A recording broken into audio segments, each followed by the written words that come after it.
Iginpapadangat han University of the Philippines Visayas Tacloban College.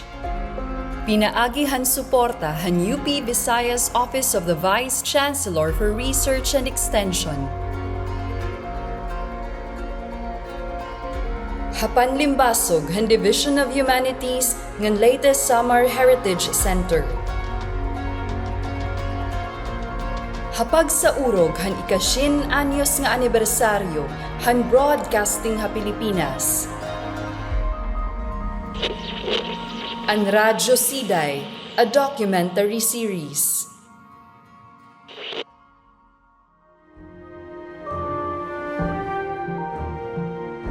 Inihahandog ng UPCMC Departamento ng Broadcast at ng Universidad ng Pilipinas, Diliman. Kasama ang Philippine Studies Association at DZUP.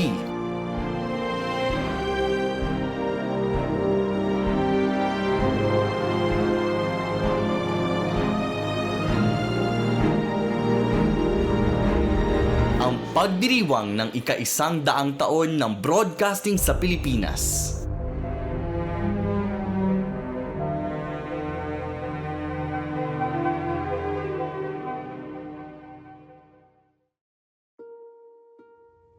An radyo, kaupod na han katawhan ha inadlaw-adlaw nga kinabuhi. Ginpapaandar tikang umagahon, magudto, magkulop, hasta katut nga han gabi. An radyo sukot na kaabring nga nagtitiningog ha usa nga piliw han kada panimalay. Ginduduyugan ha kanunay, an mga mulupyo ha ira inadlaw nga pag-atubang han kalibutan. Kaupod nira ha ira paggigios, pangalayo, pagkaon, panlimpyuhan bungsaran, pamunak, o kung ano-ano pa nga mga buruhaton, hasulod ngan gawasan balay. Bisan pa ha umahan ngan mga opisina. Og kasagabay ang radyo, pati gihap ha pagpahuway.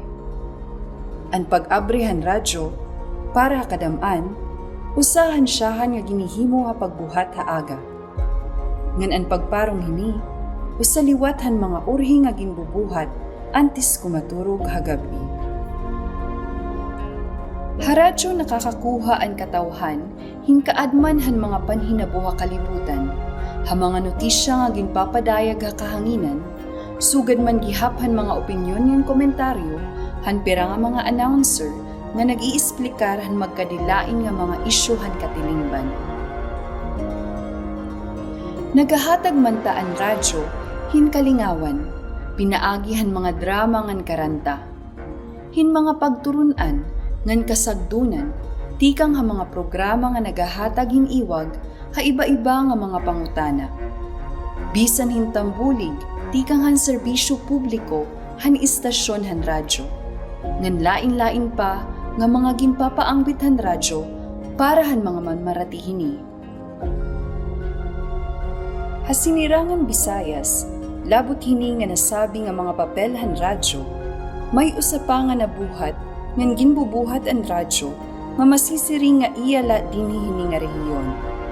Iniamo ang pagbanhaw, ngan pagpadukwag han literatura, han mga Bisaya nga waray, pinaagi han pagpasarang han popularidad han siday ha kahanginan, partikular han istasyon DYVL ha syudad han Tacloban. The thing about the Radio Siday is that because it is poetry via the medium of radio, it reaches folk who would usually not have access to the written text, or who would not actually have access to print material. Ug tungod han radyo, nakapadayon gud man ang usa nga tradisyon hin panuratan o literatura hin usa nga pundok etniko, ang mga waray-waray. Ini nga espesyal nga papel han radyo nga masisiring nga irala sinirangan Visayas ngan waray halain pa nga dapit. Angay gud man nga tagan hin atensyon ngan pagtutok. Labis na yan nga tuig 2022. Kung san og intitigamnan nato na ang ika-10 anyos nga anibersaryo han Broadcasting ha Pilipinas.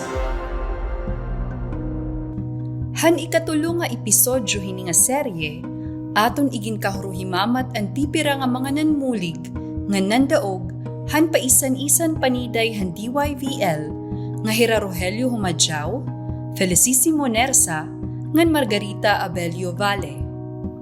Ira igin paangbit ha aton, an ira tagsa-tagsa nga kaagi, komo manunurat hin siday ha radyo, ngan magdaraog han kompetisyon ha DYVL. Hiniyan na nga ika-apat naton nga episodyo, aton liwat ikakaupod hi Michael Villas, usa nga magturutdo, manunurat, ngan kritiko. Agud paghisgutan, an politikanhon nga ekonomiya, ngan sugad-sugad nga mga elemento sosyal, nga nakapalibot han siday ha radyo. My name is Michael Carlo Villas. I'm a teacher of literature. I also write poetry and criticism. I also translate works in Waray to English, and I also translate works in English to Waray. Ang pagpahamtang hansiday pinaagi ha radyo, masisiri nga may adagud epekto o impluwensya nga ibalahan na kaimprinta nga siday. Tungod nga ang radyo mas madagmit makapaabot hin impormasyon, ngan mas malatos an inaabdan, mas madali liwat makonsumo han katawhan, ang mga ginpapadayag ha kahanginan han radyo. Upod na hini ang radyo siday. Ngan pinaagi liwat han radyo, ngan han siday nga nababatian pinaagi hini, ang mga mulupyo nagkaada hinhigayon para makabulig halain-lain nga mga hiskutanan sosyal, ngan makapaabot ha iba han ira mga karuyag sidngon. Because it's also an oral medium, it easily becomes a venue to discuss various issues, various social issues. The radio is basically used for information. We get our news from radio, and it is that use of radio that I think is easily transferred to the siday. Why the siday became popular through the form of radio. I'm not surprised that the siday also, the Radyo Siday, became a way in which ordinary folk could express their views about certain issues. The way it was done is that you have a theme. A theme would be given. Let's say, for example, it's Women's Month. So all the siday that will win the contest, because the siday is a contest, should be on that theme of women empowerment or whatever, Women's Month. So it became a way in which people could express their views, could express their opinions. Pero tungod gudman nga ang siday ha DYVL nagaagihan kahanginan han radyo, may mga isyu nga pwede maipakiana, hinusa nga nanginginano han porma, unod, papel, ngan potensyal han radyo siday. Partikular kung paunan o naiimpluwensyahan ang siday ha radyo, han radyo mismo, ang radyo komo media, komo istasyon, komo kumpanya. I think the two most dominant views of the siday, of the Radyo Siday, there's a view that says the siday is limited by the form of radio, by the demands of the media, by the demands of radio as medium, so that those who participate in the Radyo Siday are circumscribed, are limited. No, their opinions are shaped by that form. So there's that reading that says the Radyo Siday is mitotic, repetitive. It's confined to what is popular. Yeah. It is confined to what is acceptable. So the views on women, for example, in the Siday are the conventional views of women. By conventional, those the usual way in which we view women, or how teachers should behave, how tricycle drivers should interact with their passengers. So it's circumscribed by that, by the social mores. My take is that the Radyo Siday, while there are residual elements, the retrogressive elements of our culture, it's in the Radyo Siday, there are also emergent elements in the Siday. Every culture has both the residual and the emergent. Another view of the Radyo Siday is because it's also limited by radio as a medium of communication, and because radio is funded by capital, therefore the themes, the kinds of Radyo Siday that will be read on air will conform with the demands of the one who is funding the contest. So those 2 points of view are what's dominant on the Radio Siday. Hakontekstohan siday ha DYBL nganhan mga waray-waray, anduha nga bagabaga nagbabanggaay nga panlantaw han Radyo Siday, nagtikang haduha nga akademiko han rehiyon. So you mentioned the economic aspect of the Radyo Siday. In other words, the political economy. And I'm sure you've read Duk Bugulaya's book and his take on the Radyo Siday, the political economy of Radyo Siday. Would you agree with what he wrote there? Actually, that was, let's just name names.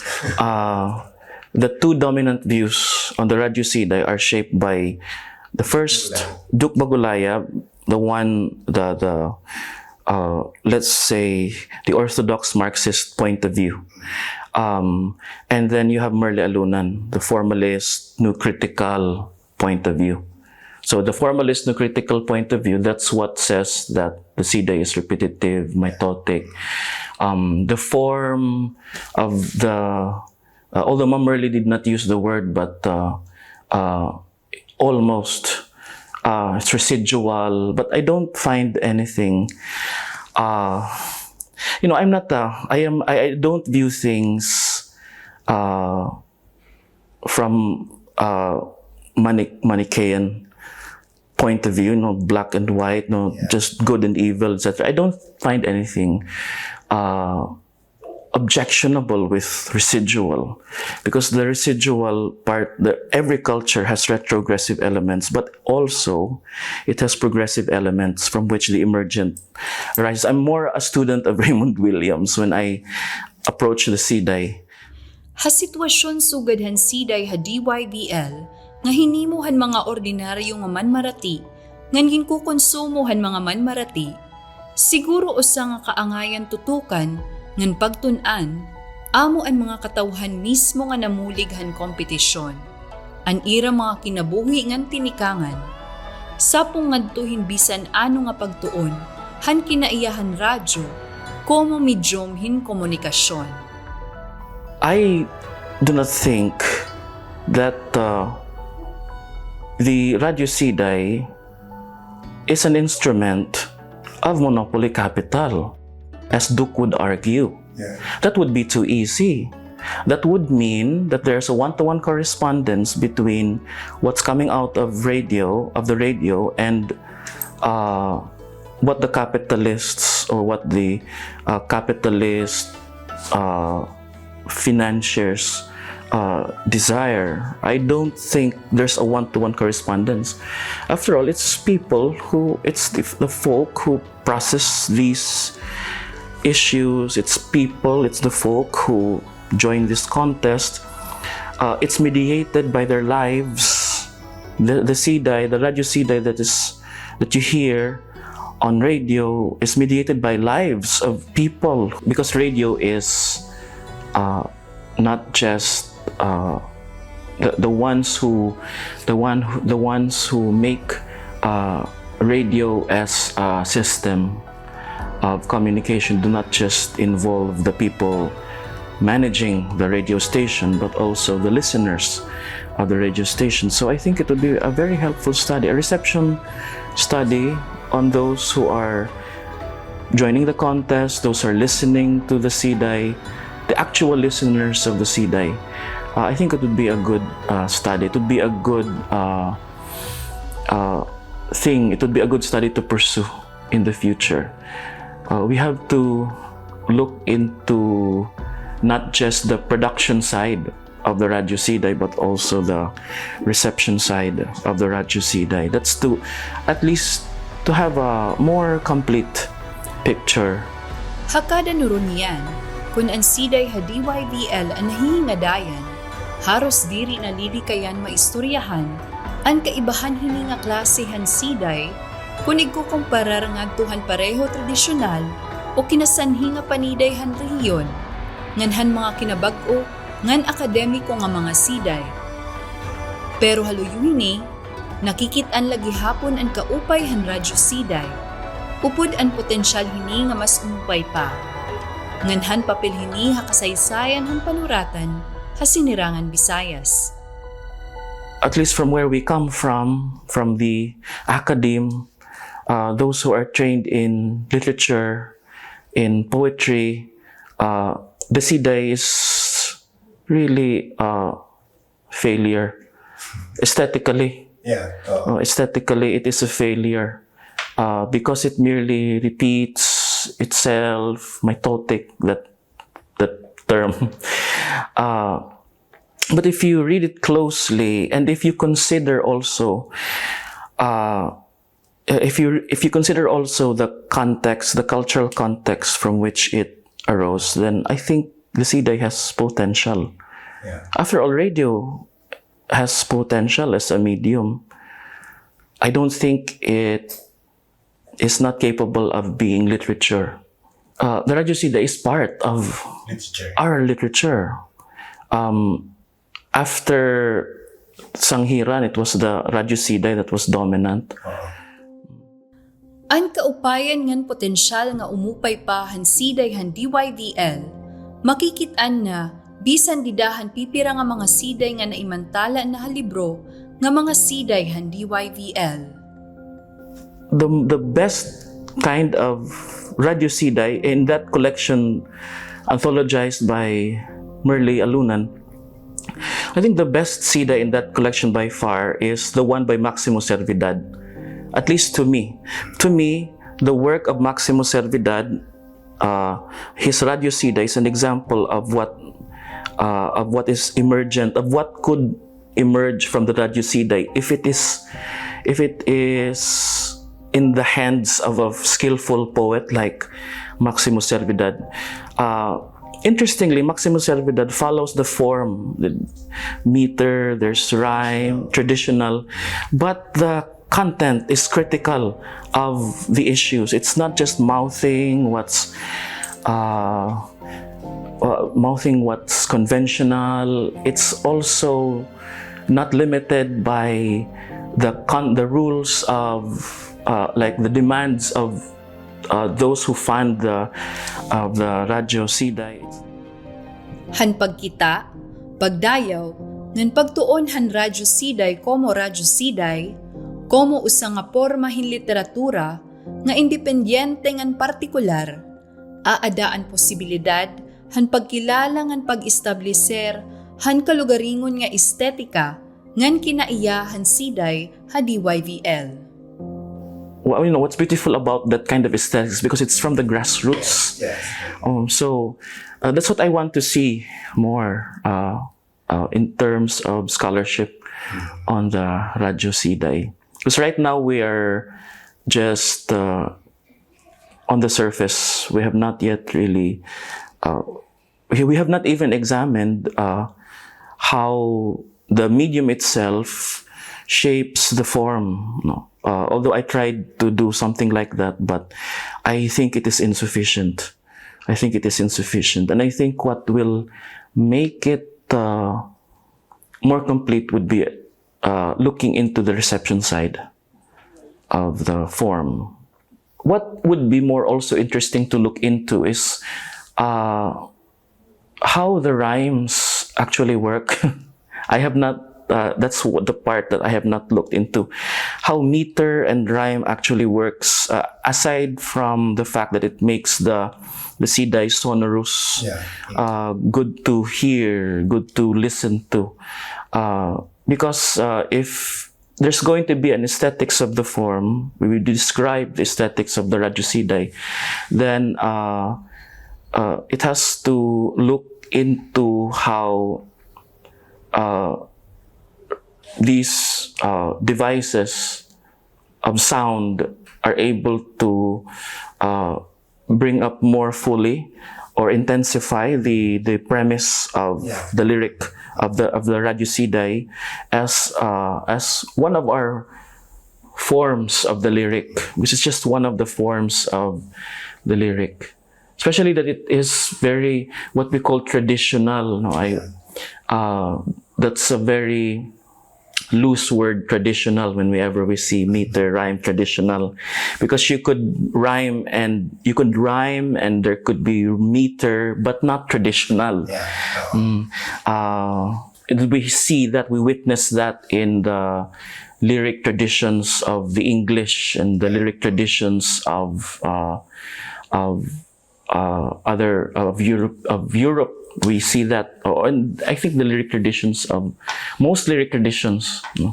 So that's my take on the aesthetics of the Radyo Siday.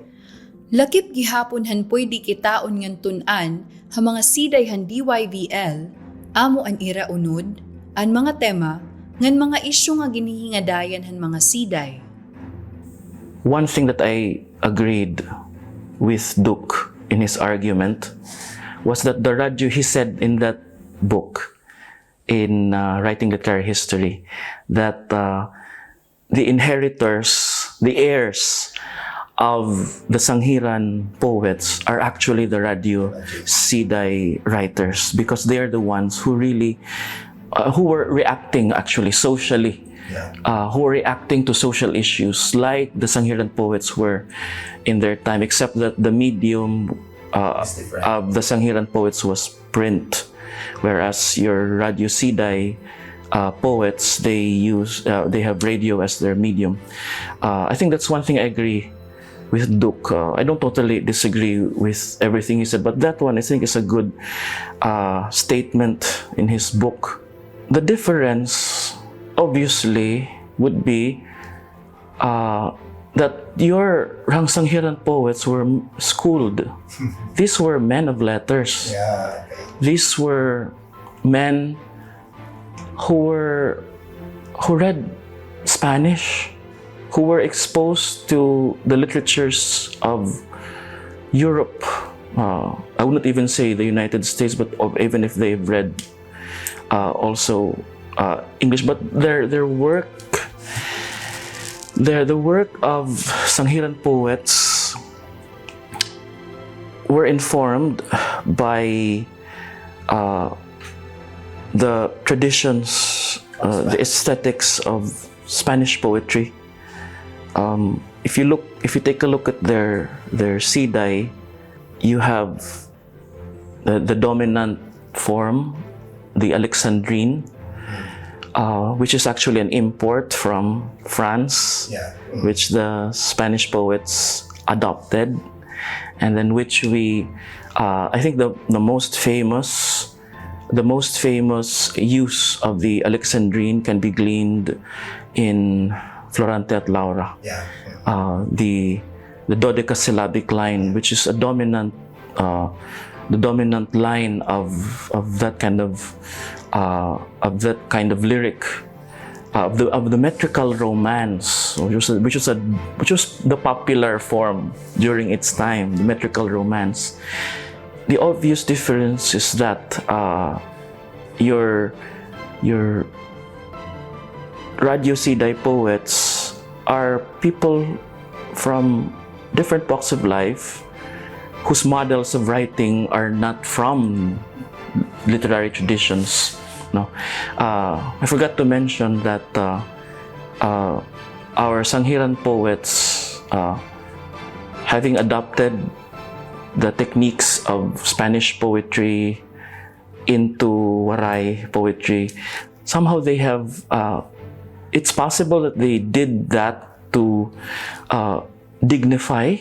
Yeah. It was their way of dignifying the writing, their writing in their own language. Radyo Siday poets do not have that access. Most of them, at least, from the entries that we see, the poems that we see anthologized in Mammerli's mga Siday Handiway VL, we don't see much of that kind of educational background. Many of them are like Maximo Servidad. Maximo Servidad is a farmer from Tubacaro, but Maximo Servidad has an ear for poetry. Maximo Servidad, Arturo Bautista, they're the best ones who in the Siday, the Radyo Siday, especially Maximo Servidad. No, he's really the best that we have. May obserbasyon nga ang pagsikat han Radyo Siday, pati nagihapon ang pagdabi hininira hin mga isyu sosyal haira mga tema, nahitabo durante hinusa nga importante nga punto ha kasaysayan han rehiyon, kung saan o nagkawara na sirkulasyon, ansa ni anay naghurak nga mga periodiko, nga diri la nagpapasabot, nga naghihingaday han lain-lain nga mga isyu nga notisya, kundiri nagmantala nga nag-ataman gihapon han mga siday. Kawara han mga periodiko, pumalapaka ang radyo. It gave the public a venue in which they could produce poetry, in which they could produce their works. They could have their works published. I think that's the term, published, because by the 60s, 70s, there were no newspapers around publishing Siday. So the venue for the Siday became radio. So I think in a more materialist sense, we could say that the radio provided a venue for people from different walks of life, from the folk, to publish their works. Ngan ang pagbalhin han Siday tikang periodiko ngadto ha radyo, nakahatag hintingog ngan bisan gahom hamasdamo nga tawo. Because the Sanghiran poets, they were just writing within their group, lettered men, educated by educated in the ways of the West. Very different. The Radyo Siday democratized the Siday. It opened the possibility that a tricycle driver could write Siday, could express his views. In fact, it's even the part where you could express your views. That's already important. That makes the Radyo Siday important as a form, as part of our lyric tradition in Waray. Tungod kay magkadilain naman nga tawo ang nagsisiday, diri na laadton mga formal nga nag-eskwela kun inan o pagsurat ngan pagsiday. Siguro diri na gudman malilikayan han pipira nga mga akademiko an mahipausa anay han Radyo Siday. Pero aada gihapon ang pagkahiara ngan dida-dida nga pagdayaw. There was a time when, because of our education also, I think, the accident of our education, there was a time when the Radyo Siday was not appealing to me because of the way I was taught. This is how a poem should sound, this is how a poem should look like, this is what I should look for in a poem. And it seems that going by that standard, by that kind of reading, I would not say standard, but that kind of reading, the DYVL Siday fails as a lyric.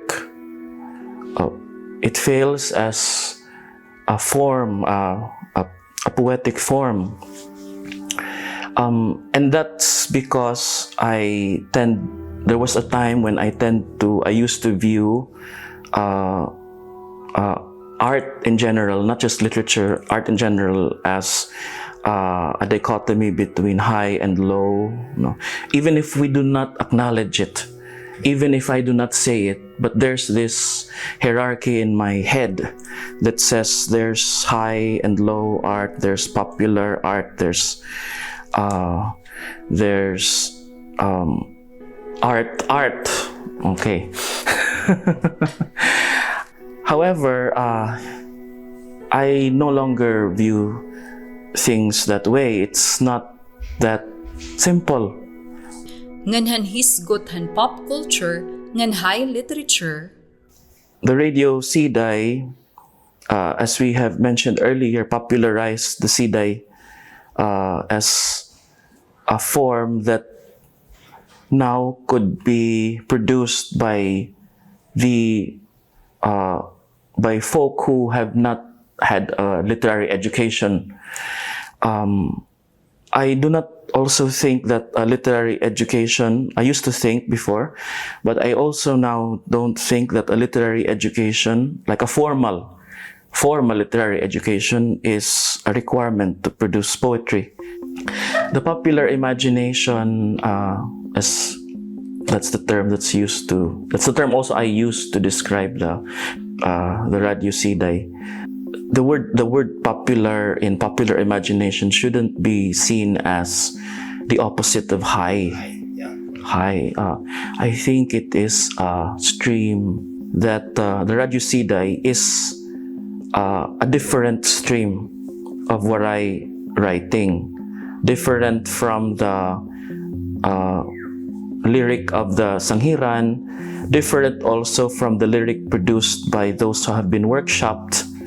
And I use that word very carefully because there's also this sense that there's also this accusation that those who have been workshopped, I think I'm reacting this way because I was workshopped, that what is not said is just abolish the workshop, abolish everything that's Western. And I don't think that's also a good thing. I also don't, because that is in itself a tradition. I mean a stream in our literary tradition, that the lyric produced by those who have been workshopped, those who have been schooled in poetry. And then there's also this, Duke, I think, also mentioned the revolutionary poets, which for him is a different stream. So I think it should be, I agree with his reading, that reading. It's popular, but popular in the sense of not being the opposite of the Sanghiran writers who are better writers than. No, I don't view it that way. It has its own aesthetics.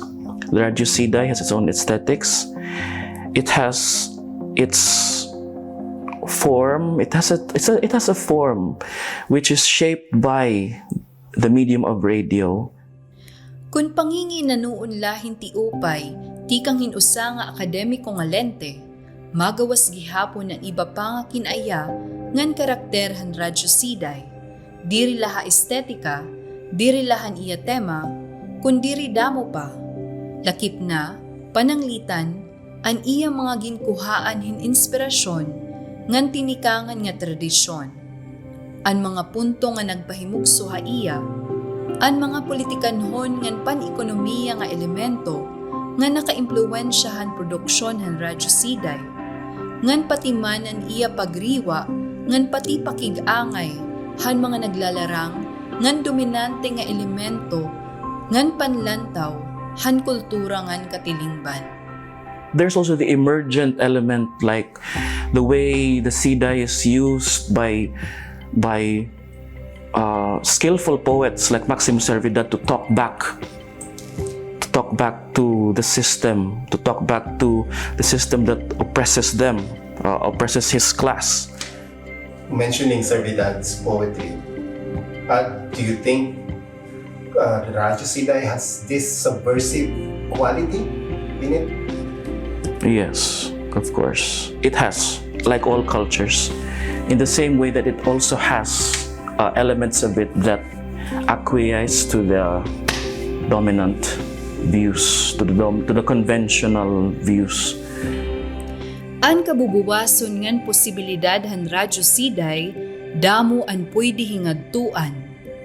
The Radyo Siday banks on the argument as its primary lyric structure. That's why it has an introduction, it has greetings, it presents its premise, it develops its premise, and then it has a closure.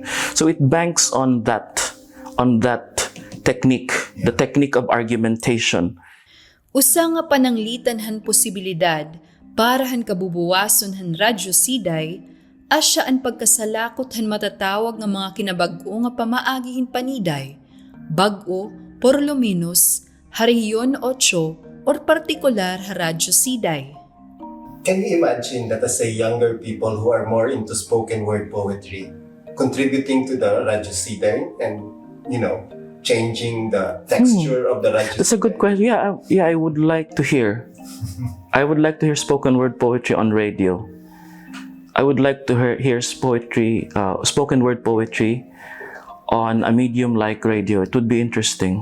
A radio adds a dimension to the form. I don't know what would radio do to the spoken word form, but I have to admit also the terms that I just deployed earlier about argumentation and illustrative and then embodiment. Those are from my education, from my literary education. So, this is from Edith Tiempo. Those were the words she used when she described poetry, the poetry that uses argumentation / statement, and the poetry that uses image. And then she says the best poetry is the one that combines the two. Something of that sort. Which is to say, I don't think you should also leave matters of form behind. After all, we're dealing with form, we're dealing with aesthetics. So, in my examination of the Radyo Siday, I would deploy some of the formalist terms, and then I would use. In fact, I would not be able to describe the form of the Radyo Siday if I just ignored my training. No. An maupay, kay bismag kadiano, baga nasisigurado an pagkaadagud manhin kabubuwason han Radyo Siday, an padayon nga paglarang hini hakahanginan. Because I don't think the Radyo Siday will ever stop. I think it will continue to be popular. I think it will evolve. I think it will evolve like all other types of literature, like all the other types of popular literature, for that matter, to be specific. What I want to see in the Radyo Siday is for it to evolve as a form, because it has, I think, developed an aesthetics of argumentation, but the form has to still find ways in which it could wrest itself from just this technique, just argumentation. After all, poetry is not just Yeah. argumentation. It's not just argumentation. It's not just also illustration. You're illustrating a point. It's not just that.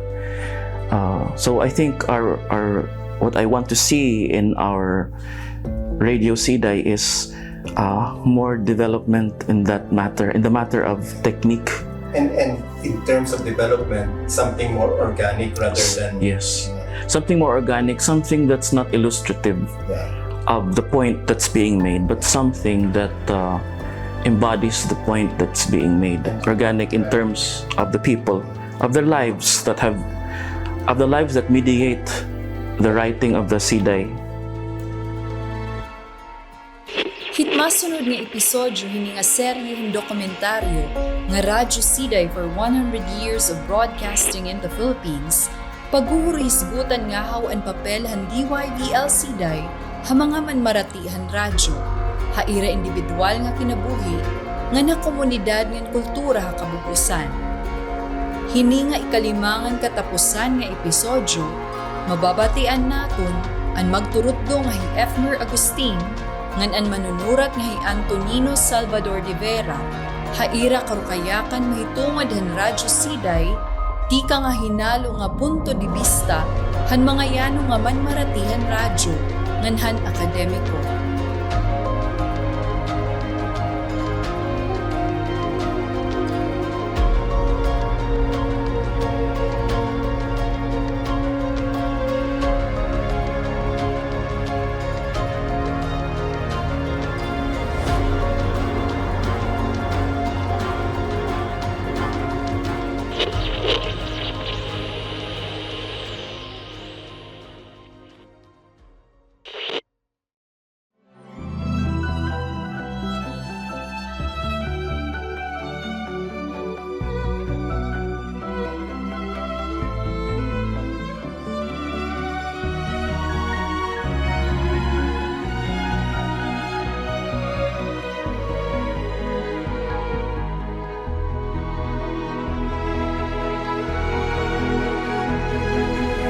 Ang programang ito ay hatid sa inyo ng UP-CMC Departamento ng Broadcast at Universidad ng Pilipinas, Diliman, kasama ang Philippine Studies Association at DZUP, sa pagdiriwang ng ika-100 taon ng broadcasting sa Pilipinas.